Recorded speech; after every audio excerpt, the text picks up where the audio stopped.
Chart rotation का मतलब क्या? कोई ऐसी कंडीशन आ जाए, कोई ऐसी सिचुएशन आ जाए जहां पर क्लाइंट की कुंडली से मैं उसके कोई फैमिली मेंबर के बारे में जानना चाहता हूं, ऊपर से, ये वर्ड खास ध्यान में रखना, ऊपर से अगर मैं जानना चाहता हूं तो मैं ये चार्ट रोटेशन की टेक्निक को यूज कर सकता हूं। कैसे? पहले ये समझ में आया कि ये मेरी कुंडली है। अब मुझे ये जानना है, अभी चलो फिलहाल मुझे ये जानना है कि अभी मेरी मम्मी के जीवन में क्या चल रहा है। बट मान लो मेरी मम्मी के पास मेरी कुंडली, मतलब मेरे पास मेरे मम्मी की कुंडली नहीं है और मुझे ये जानना है कि मम्मी के जीवन में अभी क्या चल रहा है। तो मैं क्या करूँगा, मेरे मम्मी की कुंडली, यानी कौन सा घर, मम्मी मतलब 4th हाउस, माता के घर से ये कुंडली को मैं रोटेट करूंगा। मतलब क्या, जैसे मैंने आपको चंद्र कुंडली में क्या समझाया था कि मून जिस राशि में होगा उसको यहाँ पर प्लेस करेंगे, उसी तरीके से कि मदर का घर कौन सा, चौथा घर, तो चौथे घर में जो राशि है उसको यहाँ पर प्लेस करेंगे, यानी उसका लगन बना देंगे, 4th हाउस को लगन बना देंगे। तो यहाँ पर ये जो है इसको मैं रोटेट करूंगा तो ये लगन बना दिया। अब ये कुंडली किसकी बन गई? ये एक प्रकार की लग्न कुंडली है लेकिन मम्मी की कुंडली बन गई। इसकी हेल्प हम कब लेंगे? ऊपर से जानना है तो लेंगे। एक्यूरेटली तो हर एक की अपनी कुंडली से ही हम प्रेडिक्ट करेंगे, बराबर है। अभी मैं आपको पहले एक स्टेटमेंट बताता हूं, उसके बाद में आपको ये कुंडली से समझाता हूं। 2018-19 में मम्मी को पैर की सर्जरी हुई, इन्फेक्शन हो गया, केस बहुत बिगड़ गया। कम से कम हमने मम्मी को 2 साल के अंदर 5 बार हॉस्पिटल में एडमिट किया और 2-2.5 साल तक मम्मी परेशान हुई। उसके बाद में मम्मी को ठीक हुआ। उसके 2 साल निकले, फिर मम्मी के दूसरे नी का रिप्लेसमेंट आया और अभी फिलहाल ये समय चल रहा है कि डॉक्टर ने मम्मी की बैक पेन में सर्जरी, स्पाइन की सर्जरी को कहा है। अब मुझे ये देखना है कि मेरी कुंडली में, अब देखो मेरी कुंडली में कौन सी दशा चल रही है? मर्क्यूरी की दशा चल रही है। 2015 से मर्क्यूरी की दशा चल रही है और 2018 से ही मम्मी को ये कंटिन्यूस हेल्थ इश्यू चालू है, ठीक है। अब देखो, सबसे पहला आप अगर जैसे जैसे आप देखने में एक्सपर्ट होते जाओगे आपको समझ में आएगा। मेरी कुंडली में मर्क्यूरी बैठा है 3rd हाउस में, लेकिन मम्मी के घर से काउंट करो तो कहाँ पर बैठा है? मम्मी के 12वें घर में बैठा है। 12वां घर हॉस्पिटलाइजेशन का है। पहला तो हिंट मिल गया कि मेरे लिए 3rd हाउस एक्टिव है लेकिन मम्मी का 12वां घर एक्टिव है। इतना सिंपल समझ में आ गया। अब फिर प्रॉपर देखने के लिए मैं क्या करूंगा, मम्मी के घर को लगन बना के कुंडली को चेंज करूंगा, रोटेट करूंगा। अब देखो मर्क्यूरी कहाँ चला गया? 12वें में चला गया। कहाँ पर देख रहा है? छठे को देख रहा है। मर्क्यूरी 12वें में बैठा है, छठे को देख रहा है। मीनिंग क्या? ये पूरी मर्क्यूरी की महादशा में 6-12 एक्टिव है। हेल्थ बिगड़ेगी, हेल्थ बिगड़ने की वजह से हॉस्पिटलाइजेशन होगा और वही चल रहा है। 2018 में किया, 19 में किया, 22 में किया और अब वापस स्पाइन की सर्जरी।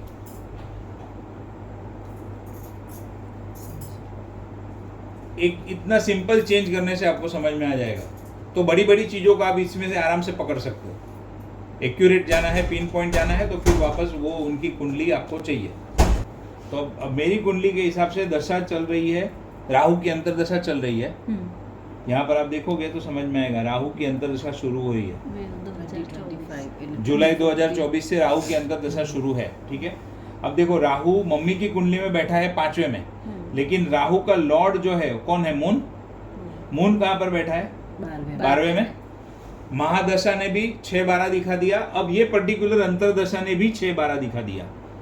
तो ये अंतरदशा में सर्जरी होना लगभग तय है।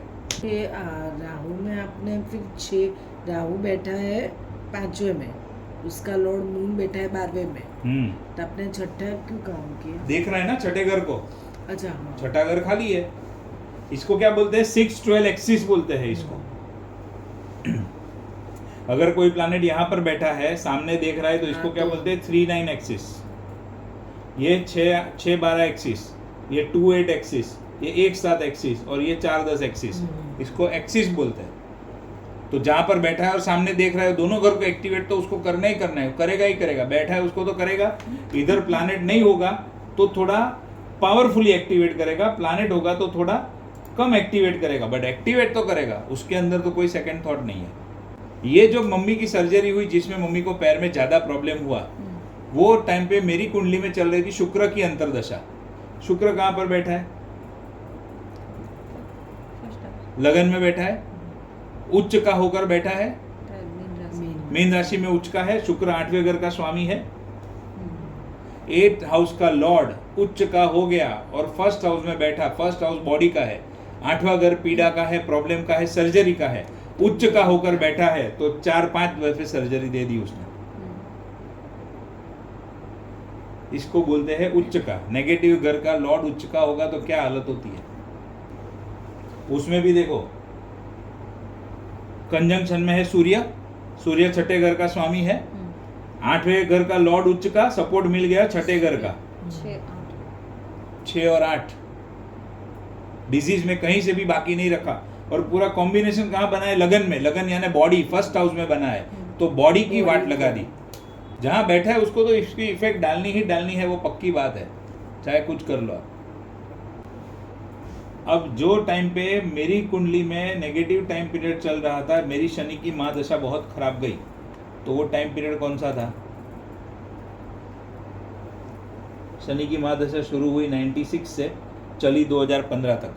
तो वो टाइम पे मेरे फादर के जीवन में क्या बना था, अगर मुझे वो चेक करना है तो मैंने क्या किया, कुंडली तो वही रखी, मेरी ओरिजिनल कुंडली 9th हाउस फादर का है, उससे मैंने रोटेट कर दिया, ये आ गया यहाँ पे।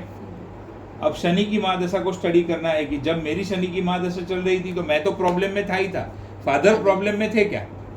शनि कहाँ पर बैठा है? 2nd हाउस में बैठा है। 2nd हाउस में बैठा है, 8वें घर का स्वामी है गुरु, जुपिटर, शनि के साथ में कंजंक्शन में है। 8 हाउस के रिजल्ट आने तय है। 8 हाउस है डिप्रेशन का, 8 हाउस है सुसाइड का।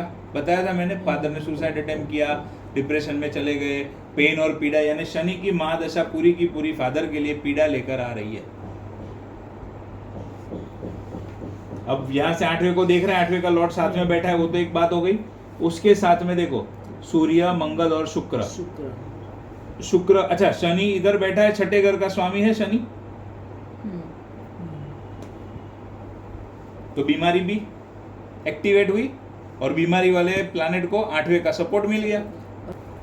अब 7th हाउस भी एक्टिवेट कर रहा है शनि। अब जब मारक बाधक पढ़ोगे तो 7th हाउस जब एक्टिवेट होता है व्यक्ति की कुंडली में तो उसको मृत्यु तुल्य कष्ट होता है। तो फादर को उस लेवल का कष्ट हुआ था। फादर को बचाया कि इसने, देखो शनि यहाँ पर बैठ के 11th हाउस से अपने घर, मित्र के घर को देख रहा है, 2nd में बैठ के 10वीं दृष्टि से अपने मित्र के घर को देख रहा है।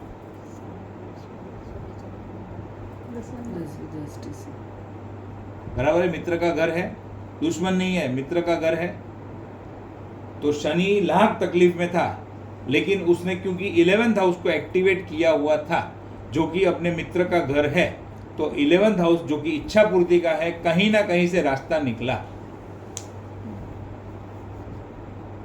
और ये टाइम पीरियड के अंदर फादर को पीड़ा भी हुई, तो फादर को अनअर्न्ड इनकम भी मिला। मेरे नाना जी ने बहुत हेल्प किया था वो टाइम पे, तो नाना जी के पास से जो पैसा मिला अनअर्न्ड इनकम, फादर ने नहीं कमाया वैसा पैसा, लेकिन साथ में पीड़ा भी। तो जब भी अनअर्न्ड इनकम मिलती है तो वो पीड़ा लेकर आती है, वो निश्चित है। अनअर्न्ड इनकम क्यों बोला? क्योंकि 2nd हाउस तो मनी का है, खाली पैसों का है। 8वां घर है ना जुपिटर, शनि ने 8वें घर को भी एक्टिव किया ना, यहाँ से बैठ के यहाँ पर देख रहा है, और 8 लॉर्ड सैटर्न के साथ में है, तो शनि ने 8वां घर एक्टिव किया हुआ है। 8वें घर की वजह से पीड़ा तो आई, लेकिन अर्न इनकम भी मिली, ससुर जी की तरफ से हेल्प मिली, तो न कमाया हुआ पैसा भी मिला, लेकिन साथ में पीड़ा भी आई। क्या ढूंढे? इसकी प्रैक्टिस अगर 4 दिन छोड़ दी तो 5वें दिन फाफे पड़ेंगे, बोल देता हूँ। शुरू का लेवल है आपका, शुरू में 3 साल आंख बंद करके रोज प्रैक्टिस होनी चाहिए, तब भी वो ग्रिप आएगी। हम फटाफट देख के आप बोल सको, उसके सिवा ग्रिप नहीं आएगी। और शनि की महादशा में देखो 2 प्लैनेट ने 8वें घर को देख रहे हैं, 3 प्लैनेट 8वें में बैठे हैं और एक 12वें में है, कुछ बचा 8, 12 सब जगह पे 8वें उसका कनेक्शन आ गया। अभी देखो आपकी कुंडली से आपके हस्बैंड के लाइफ में अभी क्या चल रहा है, अगर हम वो देखना चाहे तो मैं क्या करूंगा, 7th हाउस से रोटेट करूंगा। ये 7th हाउस रोटेट हो गया। आपके कुंडली में दशा चल रही है मंगल की महादशा, तो मंगल बैठा है 3rd हाउस में, 3rd हाउस में बैठा है, केतु के साथ में कंजंक्ट है, मंगल यहाँ पर बैठ के अपनी 7वीं दृष्टि से 8th हाउस को देख रहा है। मंगल 6th हाउस को एक्टिवेट कर रहा है।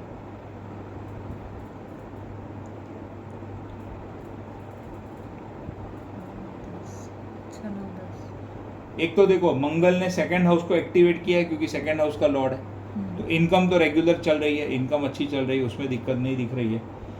3rd में बैठा है, 3rd का शत्रु नहीं है, मित्र है, तो 3rd हाउस यानी short distance travelling, 3rd house यानी सेल्फ एफर्ट्स, मेहनत, तो अभी थोड़ा हार्डवर्क या मेहनत भी ज़्यादा चल रहा है उनका, कर रहे हैं, तो वो मेहनत का भी आ गया। भाग्य के घर को मंगल अपने खुद के दृष्टि से 9th हाउस जो कि भाग्य का है उसको देख रहा है, तो 9th हाउस को मजबूत कर रहा है क्योंकि कंसर्न हाउस लॉर्ड अपने घर को देख रहा है, तो कहीं ना कहीं से उनको भाग्य का सपोर्ट मिलना तो फिक्स है। लॉन्ग डिस्टेंस ट्रैवलिंग करेंगे, घूमने फिरने जाएंगे, वो सारी चीज़ें फिक्स है क्योंकि 9th हाउस को एक्टिवेट किया है और 3-9 एक्सिस एक्टिव है, 3 and 9 long distance short distance, तो ट्रैवलिंग अच्छा खासा रहेगा, ऑनलाइन एक्टिविटीज़ भी रहेगी, तो साथ में 9th हाउस से जुड़ी हुई एक्टिविटीज़ भी रहेगी। फिर मंगल ने क्या किया है, मंगल ने यहाँ पर बैठ के 6ठे घर को एक्टिवेट किया है अपनी 4थी दृष्टि से। 6ठा घर मित्र का है, 6ठा घर के ऊपर मित्र की दृष्टि आना थोड़ा नेगेटिव है, यानी स्ट्रेस बढ़ाएगा, कोई ना कोई प्रकार से स्ट्रेस बढ़ाएगा वो जीवन में।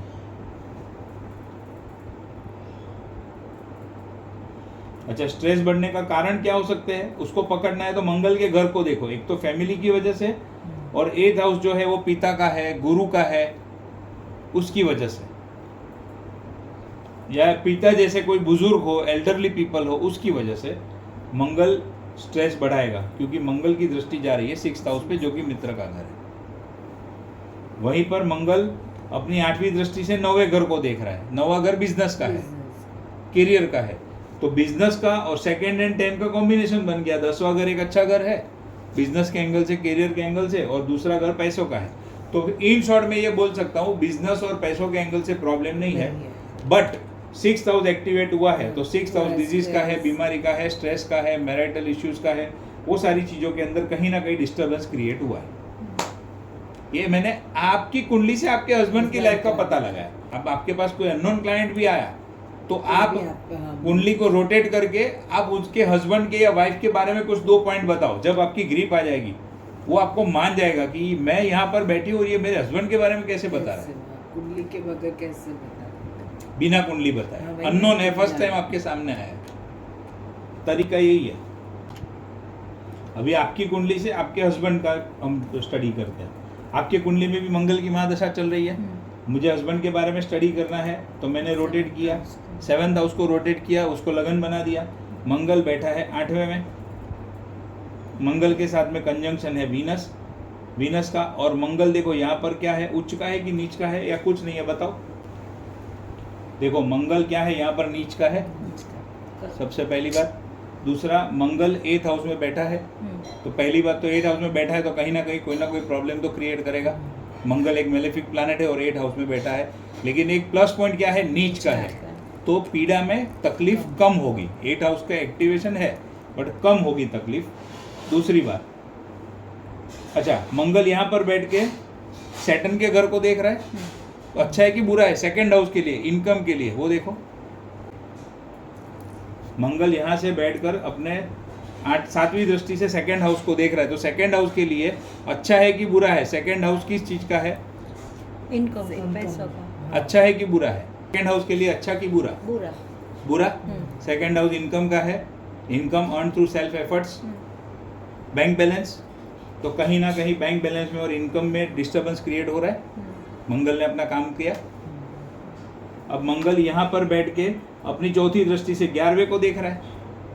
11वां घर शुक्र का है जिसके साथ उसका न्यूट्रल रिलेशन है, तो गाड़ी चल रही है। 11th हाउस एक्टिव किया है, गाड़ी चल रही है, उसमें प्रॉब्लम नहीं है। बट इसके अंदर क्या है, हम 1000% क्यों नहीं, मतलब 100%, 1000% क्यों नहीं बोलते। आपके हस्बैंड की ओवरऑल मुझे एक जानकारी लेनी है तो मैं इससे ले सकता हूँ, ऊपर का मैं काफी सारा मोटा मोटा पिक्चर देख सकता हूँ मैं। अगर मुझे माइक्रोस्कोपिक व्यू जाना है, डिटेल में जाना है, तो फिर उनकी कुंडली, उनका D16, उनका D9, उनका D10, वो सब मुझे स्टडी करना पड़ेगा। यहाँ से मुझे एक अंदाजा मिल जाएगा। यहाँ से इसको रोटेट करके आप स्टैटिक प्रॉमिस भी चेक कर सकते हो। अभी ये जो नेक्स्ट टॉपिक है वो है अल्टरनेट लग्न।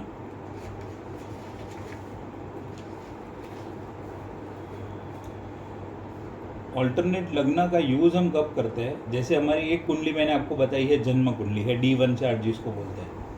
अल्टरनेट लग्न मतलब क्या कि हम अलग अलग प्रकार की लग्न कुंडलियाँ बना सकते हैं और वो हम इवेंट को वेरीफाई करने के लिए, इवेंट को कंफर्म करने के लिए उसका यूज़ कर सकते हैं।